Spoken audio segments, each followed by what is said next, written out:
No, no. Yes, almost 11 o'clock. And we ran to the office of the Prime Minister, Mr. Lee Kuan Yew. And when he got the letter, he had to convene a meeting of all the cabinet members. And we were waiting outside.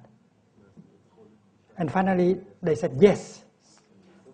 They said we should go right away to the Ministry of Interior, to the police headquarters, and had our visa renewed for 10 days. We had only 15 minutes in order to go there, because the deadline is drawing close. Because before that, they said that you go to the airport and before you climb into the plane, you give you back your passport. So we went through this kind of situations. And we know that if we don't have a spiritual dimension in our life, it will be lost. So dear friends, when you come here, you are not seeking for social, political support, because there is a tendency to speak about your suffering, your difficulties, so that you can get more people supporting you in order to fight the other side. That is a big temptation. If you are strong, you have more supporters, the other side will have to die, to withdraw. And that is the hope of many people. But we know that that kind of activities have been going on for many, many years. It have not brought any fruit at all. And Plum Village has a very different kind of approach. That we should have a real peace process. We should have a real roadmap for peace. And it should be based on our spiritual strength that is lacking in our leadership.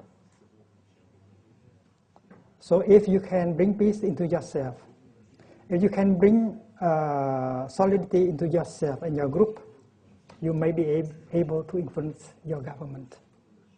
And together you can propose something that is that could be accepted. And that something is not just a treaty, a peace treaty, written only in political terms and military terms. The peace treaty in Plum Village is entirely based on your spiritual insight. And people who come to Plum Village, they always sign a peace treaty. You sign a peace treaty with yourself because you may be at war with yourself. War is inside. You are making war to your body. You don't know how to take care of your body. You have made your body suffer a lot. You have destroyed your body with alcohol, drugs, and other things. Now you have to sign a treaty with your body. You have to sign a treaty with your feelings and emotions, with your fear, your anger.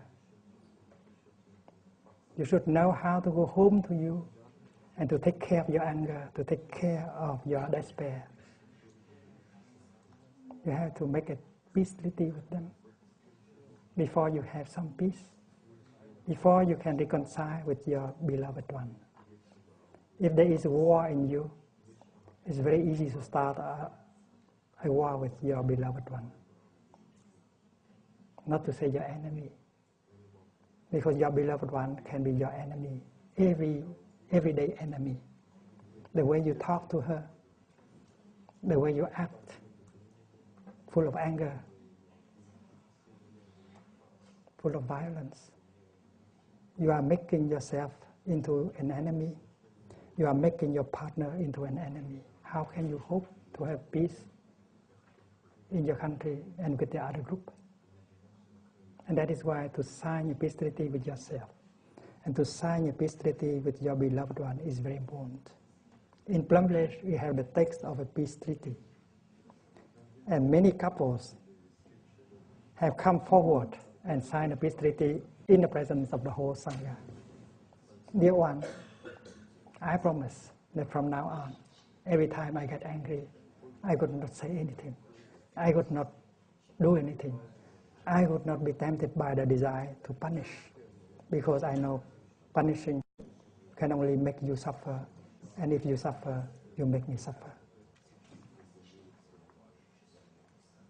And if you can practice the peace treaty within yourself, if you can practice the peace treaty with your beloved one, and then there is hope. But if you cannot practice the peace treaty among yourselves, how can you make a peace treaty with the other group that are highly suspicious of you, that hate you so much?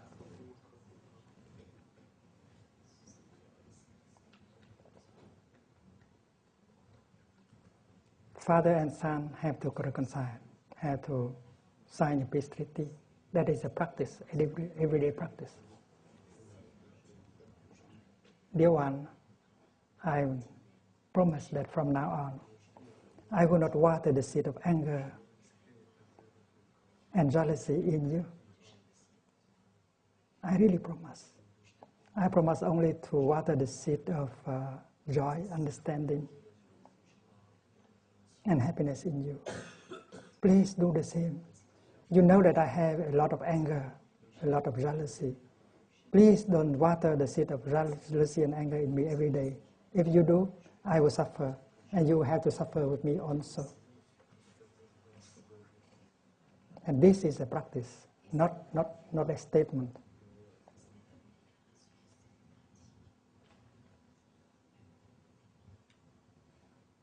We all have the seed of wisdom in us. We know that punishing will lead nowhere, and yet we are always tempted to punish. When the other said something and did something that makes us suffer, we want to punish her, to punish him, because we believe that punishing him or her, making him or her suffer, we get a relief.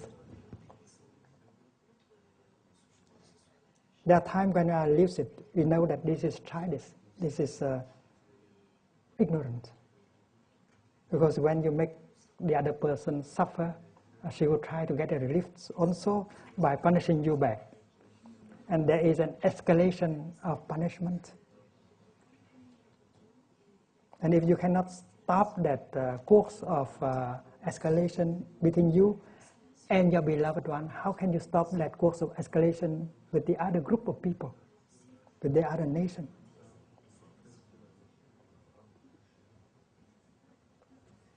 Mr. Sharon, he has the wisdom in himself. He knows that to kill Yasser Arafat is not for the profit of Israel. He has publicly stated so. Killing Arafat or exile him is not for the good, for the profit of Israel.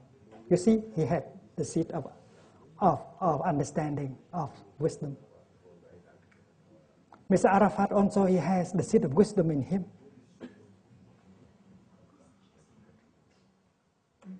But together with the seed of wisdom, there are other seeds. The seed of anger, the temptation to punish, the seed of despair. And then even between us, we don't agree with us. We don't agree. We are on the same camp. We are co-victims of the other side. We cannot get together. If you cannot reconcile among yourself, how can you reconcile with the other group? The Palestinians are divided. The Israelis are also divided.